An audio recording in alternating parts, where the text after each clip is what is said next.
Ya.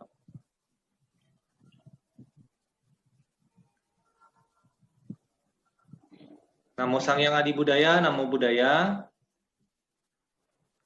Kami dari kelompok 3 pada kesempatan kali ini akan mempresentasikan mengenai tanggung jawab sosial dan kemanusiaan masyarakat Buddha. Di mana tema-tema yang akan disampaikan mengenai kepedulian Buddhism dan gerakan interbeing, rumusan fenomena sosial, nilai-nilai agama dan kemanusiaan, hak asasi manusia, tanggung jawab sosial Buddhis, kesetaraan gender dalam agama Buddha, dan hubungannya dengan kemanusiaan yang adil dan beradab. Berbicara mengenai kepedulian Buddhism, itu diwujudkan di dalam gagasan yang dinamakan Engaged Buddhism, yang dipelopori oleh Master Thich Nhat Hanh di tahun 1954. Gagasan Engaged Buddhism ini adalah sumbangsi dari Buddhisme untuk mewujudkan dunia yang lebih baik berdasarkan nilai-nilai Buddhis. Engaged Buddhism ini dikenal juga sebagai Buddhisme terapan, yang mencakup berbagai bidang, diantaranya bidang pendidikan, ekonomi, politik, dan berbagai bidang lainnya. Jadi di dalam setiap kegiatan, kita menghadirkan ajaran Buddha. Dalam kegiatan misalnya mulai dari bangun pagi, kita penuh kesadaran, aktivitas mandi, aktivitas sarapan, misalnya kita pergi berbelanja, itu berjalan pada waktu menyetir, itu juga dengan penuh kesadaran, berbelanja misalnya, dilakukan dengan penuh kesadaran. Selain itu, kepedulian ini juga termasuk kepedulian pada lingkungan, misalnya dengan adanya global warming, dengan adanya perubahan iklim, kerusakan ekosistem, adanya konflik perang, kasus bunuh diri, perceraian, dan lain-lain. Jadi bagaimana ajaran Buddha menjawab permasalahan ini? Kepedulian Buddhism dan gerakan interbeing itu kalau dijelaskan secara engaged Buddhism mengenai kebenaran mulia, kita mengetahui kalau secara tradisional adanya duka itu diterjemahkan mengenai adalah usia tua, sakit, kematian, dan sebagainya. Tetapi secara engaged Buddhism, penderitaan itu diartikan adalah stres, kegelisahan, ketakutan, kekerasan, keluarga berantakan, bunuh diri, dan berbagai fenomena atau kejadian masalah di dunia ini. Jadi kita sadar sepenuhnya hadir di sini, menyadari adanya penderitaan dan tidak lari dari penderitaan tersebut. Lalu kebenaran mulia kedua, adanya sebab duka. Kalau secara engaged Buddhism, itu kita belajar menemukan sendiri penyebab penderitaan. Misalnya kita orang yang sangat sibuk untuk mengejar kesuksesan duniawi, melupakan tubuh kita yang sebenarnya membutuhkan istirahat. Jadi salah satu akar derita sebenarnya adalah ketidakmampuan diri kita sendiri untuk menjalani kehidupan secara mendalam di setiap saat. Kebenaran mulia ketiga, adanya akhir duka. Secara engaged Buddhism dijelaskan hadirnya kebaikan atau cahaya yang melenyapkan kegelapan dengan cara misalnya relaksasi dan mengatasi ketegangan yang ada di tubuh kita, menyadari napas kita, napas masuk, napas keluar, menyadari langkah kaki, dan dilakukan dengan penuh kesadaran. Kebenaran mulia keempat, adanya jalan mengakhiri duka, secara engaged Buddhism diterjemahkan sebagai jalan kebaikan, yaitu semua praktek untuk mengurangi persoalan-persoalan tersebut, misalnya stres, perasaan tidak bahagia, dan lain-lain. Jadi, kepedulian Buddhism ini juga dilakukan dalam bentuk gerakan interbeing, yaitu kita menyadari adanya ketergantungan, saling ketergantungan antara kita sesama manusia, dan kita satu sama lain tidak ada sekat, dan ini lebih membumi. Gerakan interbeing ini lahir di tahun 1964, itu sebagai gerakan perlawanan spiritual atau secara perdamaian untuk mengatasi konflik-konflik yang terjadi di dunia, yaitu misalnya konflik ideologi, peperangan, dan lain-lain. Ajaran Buddha ini melihat secara mendalam persoalan-persoalan tersebut, memahaminya, dan menyelesaikannya dengan penuh kasih sayang. Jadi sesungguhnya musuh kita itu bukanlah manusia. Kalau kita menyadari musuh kita bukanlah manusia, melainkan kebencian, fanatisme, dan kekerasan, artinya kita terlibat di dalam perdamaian dunia ini. Misalnya kita implementasikan dalam bentuk pelayanan sosial, pelayanan kemanusiaan, misalnya dengan membangun dari berbagai sisi aspek pendidikan, kesehatan, ekonomi, organisasi, dan sebagainya. Contoh yang dilakukan Master Thich Nhat Hanh di kala itu ketika terjadi perang antara Vietnam Utara dan Vietnam Selatan, yang dilakukan saat itu adalah turun ke desa, membangun sekolah, membangun fasilitas yang sudah hancur karena perang, membangun sarana kesehatan, apotik, koperasi, menghidupkan perekonomian dengan melatih SDM-nya, melakukan retret, kursus, konseling, melakukan pelatihan wirausaha, pelatihan terhadap guru-guru, dan berbagai kegiatan lainnya sebagai wujud dari gerakan interbeing dan kepedulian Buddhisme. Selanjutnya, rumusan fenomena sosial. Fenomena adalah hal-hal yang dapat disaksikan dengan panca indera kita dan dapat diterangkan serta dinilai secara ilmiah. Sosial adalah segala sesuatu yang berkenaan dengan masyarakat. Ini menurut Kamus Bahasa Indonesia. Jadi kita lihat fenomena sosial berarti berbagai gejala atau peristiwa yang terjadi dan dapat diamati dalam kehidupan sosial. Kriteria atau unsur utama masalah sosial adalah adanya perbedaan. Perbedaan yang mencolok antara nilai-nilai dengan kondisi-kondisi nyata kehidupan. Fenomena sosial di dalam kehidupan sehari-hari, sebagai contoh, misalnya masalah kemiskinan dan masalah-masalah kriminalitas, masalah di dalam keluarga yang berantakan, cekcok, pertikaian di dalam keluarga, juga masalah di dalam generasi muda kita, misalnya kenakalan remaja dan lain sebagainya, narkoba misalnya, terus adanya konflik dan pertikaian, peperangan, pelanggaran norma-norma di dalam masyarakat, tindakan-tindakan amoral, dan juga berbagai masalah kependudukan lainnya. Itu adalah fenomena-fenomena sosial yang terjadi di dalam masyarakat kita.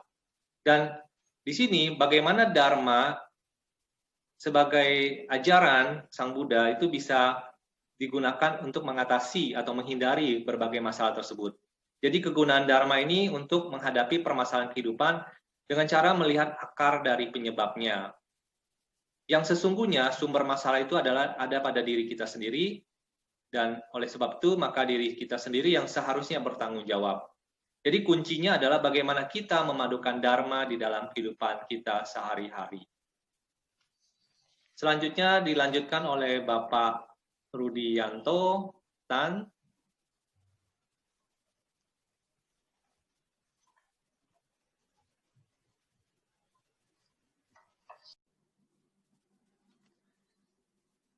Nilai-nilai agama dan kemanusiaan. Definisi secara umum, nilai agama adalah segala bentuk peraturan hidup yang harus diterima oleh setiap manusia sebagai perintah, larangan, dan ajaran yang bersumber dari Tuhan. Dan jika dilanggar akan mendapat siksa dari Tuhan di akhirat nanti. Ini definisi secara umum.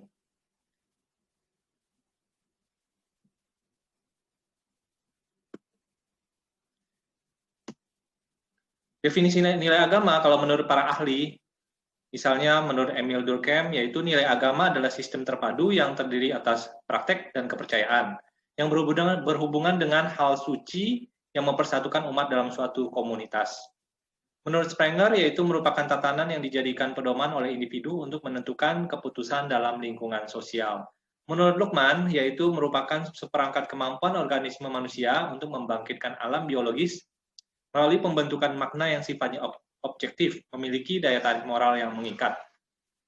Menurut Munawar Chairil, yaitu tingkah laku manusia dalam menjalin hubungan dengan spiritual sebagai konsekuensi saja. Ciri-ciri nilai agama. Yang menjadi ciri-ciri nilai agama adalah dapat mempengaruhi pengembangan dalam diri di lingkungan sosial, juga memiliki pengaruh yang beragam di dalam masyarakat, dan disosialisasikan sejak individu dilahirkan.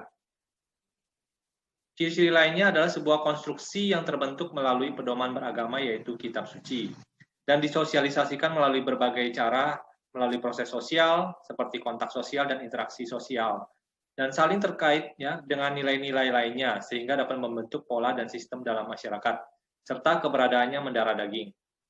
Tujuan pembentukan nilai agama agar terhindar dari adanya krisis identitas diri yang membuat seseorang individu tidak dapat menentukan nasibnya sendiri, juga menjadi bekal berupa ajaran-ajaran agama sebagai pedoman hidup, juga agar hidup seorang individu menjadi lebih terarah dan memiliki tujuan yang jelas, dan tidak melakukan tindakan yang merugikan masyarakat luas. Itulah tujuan pembentukan nilai agama. Faktor-faktor yang berpengaruh di dalam pembentukan nilai agama, misalnya berasal dari keluarga, dari pendidikan, dan dari lingkungannya, yang mana nilai agama ini bersumber dari Tuhan, dari masyarakat, dan dari individu. Contoh nilai agama, mewujudkan kehidupan yang rukun dan harmonis dalam lingkungan bermasyarakat sesuai ajaran agama yang dianut, dan contoh lainnya tidak menghambur-hamburkan uang untuk memenuhi hasrat duniawi, memelihara lingkungan, kebersihan lingkungan dan alam sekitar, menyantuni anak-anak yatim piatu yang berada di panti asuhan, tidak mengeksploitasi sumber daya alam secara berlebihan demi kelangsungan kehidupan generasi mendatang, tidak melakukan berjudi, tidak melakukan tindakan provokatif yang mengatasnamakan agama, dan menciptakan perdamaian dengan cara saling berbagi terhadap sesama. Itulah nilai-nilai agama yang seharusnya dimiliki. Selanjutnya oleh Ibu Maya.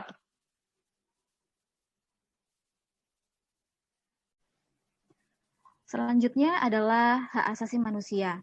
Nah, dalam kesempatan ini saya akan menyampaikan tentang hak asasi manusia, di mana hak asasi manusia itu sendiri adalah hak yang dimiliki oleh seseorang sejak dalam kandungan.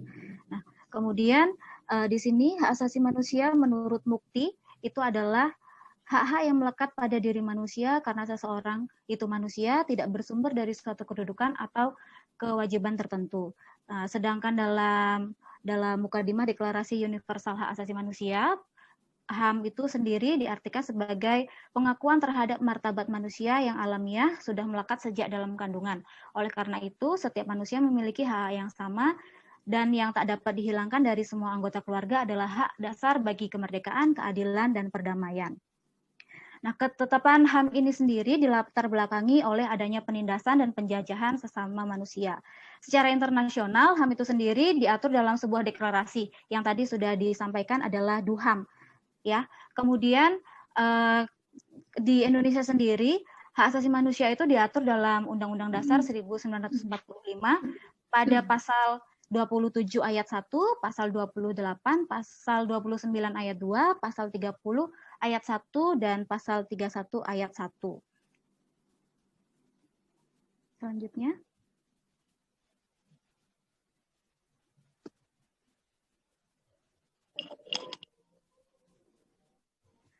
Lalu bagaimana hak asasi manusia dalam perspektif Buddhis?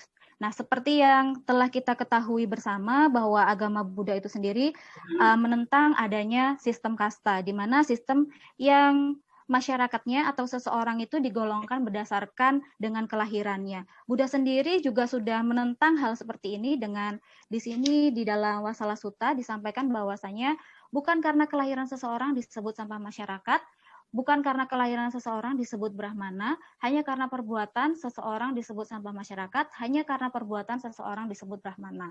Jadi di dalam Vasala Sutta ini Buddha sendiri sudah jelas-jelas menentang dari sistem kasta tersebut. Maka dari itu hak asasi dalam perspektif Buddhis itu menentang adanya sistem kasta. Selanjutnya dalam perspektif Buddhis, HAM tidak hanya menyangkut pada hubungan interaksi antara manusia dan manusia saja, tetapi juga hubungannya dengan lingkungan sekitar, dengan alam sekitar yang tentunya ada di sekitar kita. Di dalam Dhammapada juga disampaikan bagai seekor lebah yang tidak merusak kuntum bunga, baik warna maupun baunya, pergi setelah memperoleh madu, begitulah hendaknya orang bijaksana mengembara dari desa ke desa.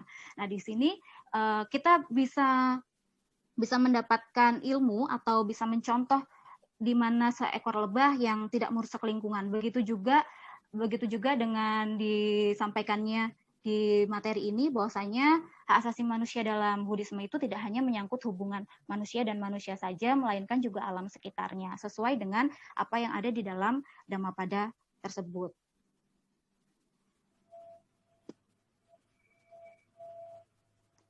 Kemudian di dalam agama Buddha, penegakan hak asasi manusia itu bisa dilakukan dengan berbagai cara.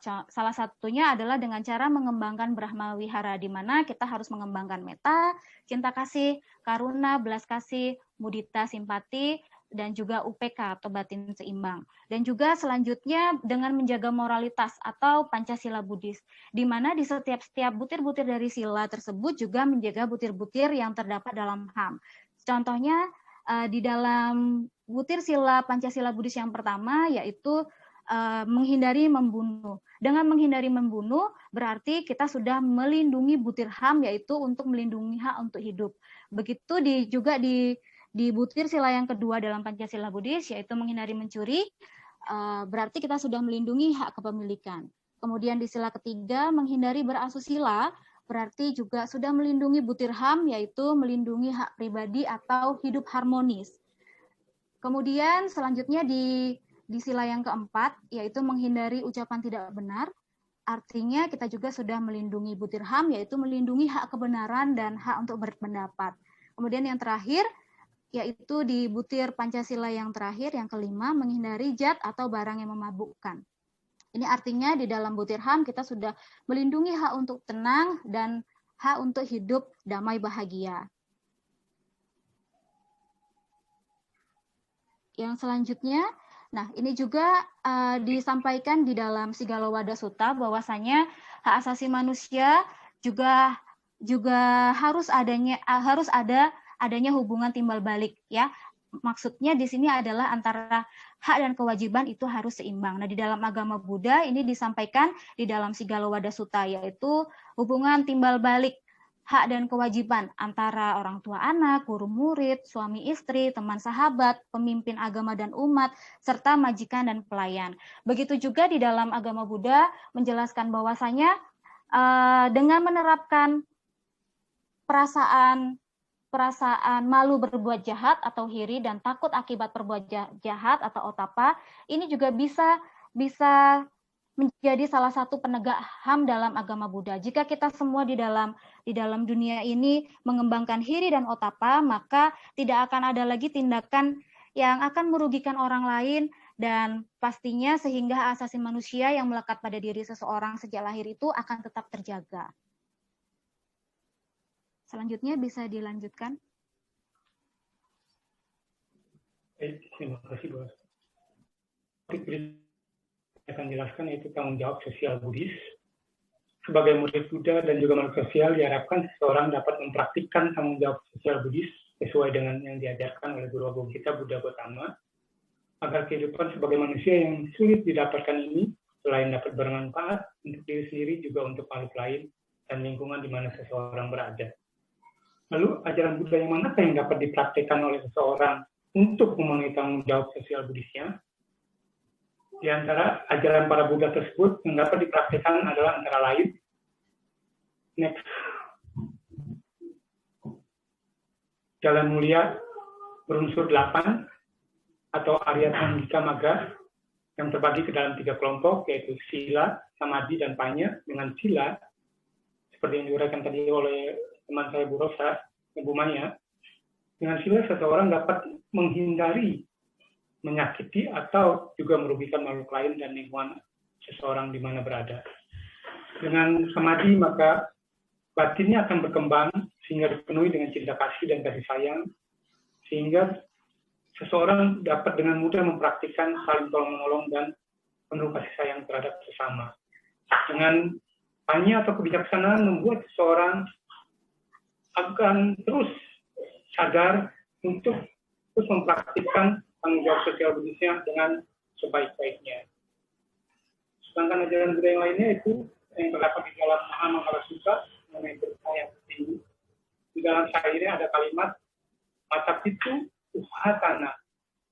Seseorang hendaknya merawat orang tua, melayani orang tua, dan juga menyokong orang tua dengan sebaik-baiknya. Itu di antara syair yang terdapat di dalam Mahamangala Sutta. Untuk ajaran Buddha yang lainnya adalah 6 hubungan timbal balik yang sangat mendasar, yang tadi juga telah dijelaskan oleh teman saya, Ibu Maya, yang terdapat di dalam Sigalowada Sutta. Yang perlu dipraktikkan di sini adalah tentu adalah kewajibannya, ya, kewajiban kepada orang tua atau kewajiban kepada anak, kewajiban kepada guru atau kewajiban kepada murid, kewajiban kepada sahabat atau teman, kewajiban kepada bawahan atau atasan, kewajiban kepada suami atau istri, juga kewajiban kepada pawajita atau umat berumah tangga. Demikianlah ajaran Buddha yang dapat kita praktikkan untuk memenuhi tanggung jawab sosial Buddhis kita. Untuk selanjutnya, saya persilakan kepada Bu Ros. Terima kasih. Ya, terima kasih Bapak Yohendi. Saya akan melanjutkan tentang poin ke-6, yaitu kesetaraan gender dalam agama Buddha. Istilah kesetaraan gender terdiri dari dua kata, yaitu kesetaraan dan gender. Kesetaraan berasal dari kata setara yang berarti sejajar, sama tingkatnya, sepadan, dan seimbang. Sedangkan kata gender berarti jenis kelamin. Jadi kesetaraan gender adalah suatu pemikiran bahwa jenis kelamin antara pria dan wanita memiliki kedudukan yang sejajar dan sama tingkatnya. Status dan peran perempuan dalam ajaran Buddha adalah sebagaimana status laki-laki. Sama-sama manusia yang tinggi, rendah, lemah, kuatnya ditentukan perilakunya masing-masing bukan dari jenis kelaminnya. Seperti yang dijelaskan Buddha sebagai berikut. Kamam sate wibajati yadidam hina panitataya. Perbedaan setiap makhluk yang kasar atau yang halus ditentukan oleh perilakunya sendiri.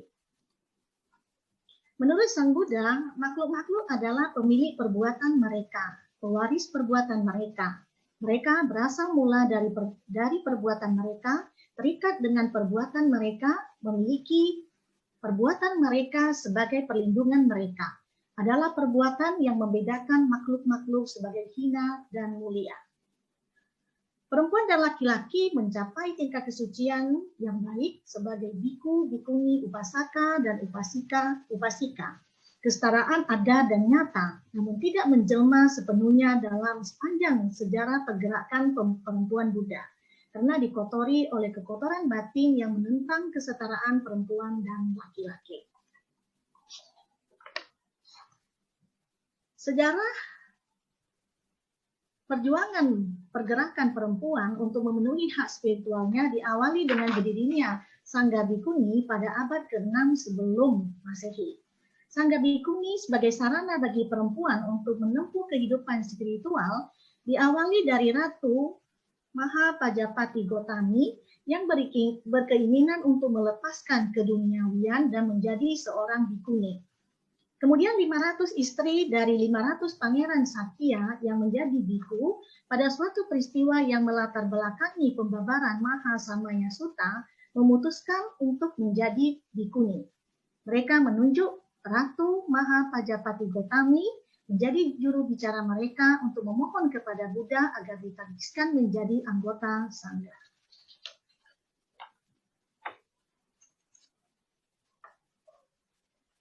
Sang Buddha sendiri mengatakan dengan jelas bahwa baik pria maupun wanita mampu menjadi seorang pemimpin, bahkan pencerahan menjadi Buddha pun bisa terjadi. Ajaran Buddha tidak mengenal sistem kasta. Bahkan pada masa perkembangan agama Buddha di India, abad ke-6 sebelum Masehi, Buddha Gautama telah mengajarkan kesetaraan dan memandang sama bagi semua status sosial. Ruang lingkup keluarga dalam hal ini, ayah dan ibu sama-sama menjadi kepala rumah tangga, saling melengkapi dan sama sekali tidak dibedakan derajatnya, mana yang lebih rendah dan lebih tinggi. Buddha menerangkan bahwa para bhikkhuni dan umat awam perempuan dapat menembus kehidupan suci seperti halnya para bhikkhu dan umat awam laki-laki. Dalam Majjhima Nikaya 73, Mahawakagota Sutta. Perempuan bukan dihadirkan untuk diperlakukan di bawah tekanan laki-laki, tetapi sebagai insan yang mempunyai kebebasan dan hak yang sama dalam segala hal. Kehidupan perempuan bukan untuk dikontrol, dikendalikan, atau dikuasai oleh laki-laki. Sang Buddha mengajarkan Dharma kepada siapapun yang berkehendak untuk mendengarkannya, kepada laki-laki dan wanita dari kasta apapun, pekerjaan apapun, dan agama apapun. Tak ada tingkatan atau kasta di antara biku dan bikuni. Semua sama dalam Dharma. Apa yang telah dilakukan oleh Buddha terhadap perempuan bersinar menerangi sejarah kebebasan manusia sebagai kaum perempuan telah banyak memberikan kontribusi yang penting bagi perkembangan Buddhisme. Buddha mengakui bahwa kaum wanita juga memiliki untuk dapat menjalani kehidupan suci dan memasuki jalan menuju pembebasan. Dengan keberanian yang langka dan luar biasa, beliau membongkar segala hal yang buruk pada belenggu kasta serta perbudakan atas wanita. Sang Buddha selalu memperlakukan perempuan dengan penuh perhatian dan kesopanan, menunjukkan kepada perempuan jalan menuju kedamaian dan kesucian. Perubahan-perubahan struktur masyarakat yang dilakukan Sang Buddha pada zaman itu menghadirkan emansipasi perempuan. Terdapatnya sistem-sistem kasta yang memandang rendah perempuan dihapuskan Buddha. Di dalam kitab Anguttara Nikaya dijelaskan bahwa perempuan dapat menjadi seorang raja pemutar rota. Seorang perempuan dapat menempati posisi Saka, bahwa perempuan dapat menempati posisi Mara, dan bahwa perempuan dapat menempati posisi Brahma. Anguttara Nikaya ayat 280-83. Dari kutipan di atas jelas bahwa Sang Buddha memandang status perempuan diberi tempat yang sama terhormatnya dengan pria. Dan tidak ada satu hal pun dari wanita yang lebih rendah dibandingkan pria, dihubungkan dengan kemampuannya untuk mencapai tujuan, yaitu Nibbana. Tidak ada perbedaan antara kaum perempuan dengan laki-laki. Perempuan dan laki-laki memiliki suatu kesetaraan, sehingga mereka berdiri sama tinggi dan duduk sama rendah. Yang artinya, baik kaum perempuan maupun laki-laki mempunyai kesempatan untuk meraih kebahagiaan tertinggi atau Nibbana. Terlahir sebagai perempuan maupun laki-laki, apabila perbuatannya sesuai dengan dharma, maka akan mencapai kesucian tertinggi.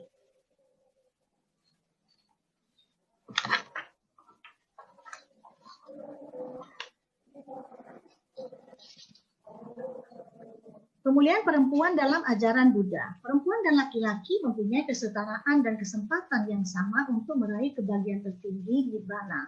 Kesamaan kondisi yaitu hak yang sama untuk mengekspresikan perannya dan menentukan kehidupannya sendiri. Buddha mengakui bahwa kaum wanita yang banyak berjasa ini berhak untuk menjalani kehidupan suci dan memasuki jalan menuju pembebasan.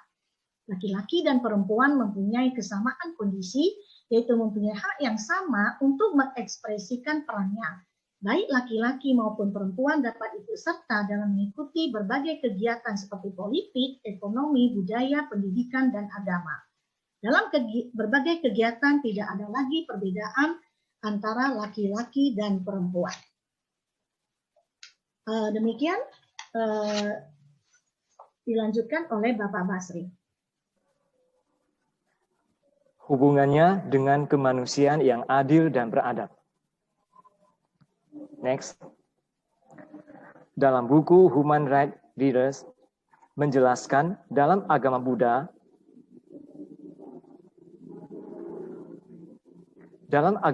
terdapat sekelompok kode-kode moral yang melarang membunuh, mencuri, berbohong, memakan makanan yang haram, merusak dan melakukan hubungan seks demi mencapai 6 kesempurnaan kemurahan hati, moralitas, kesabaran, keberanian, konsentrasi, dan kebijaksanaan.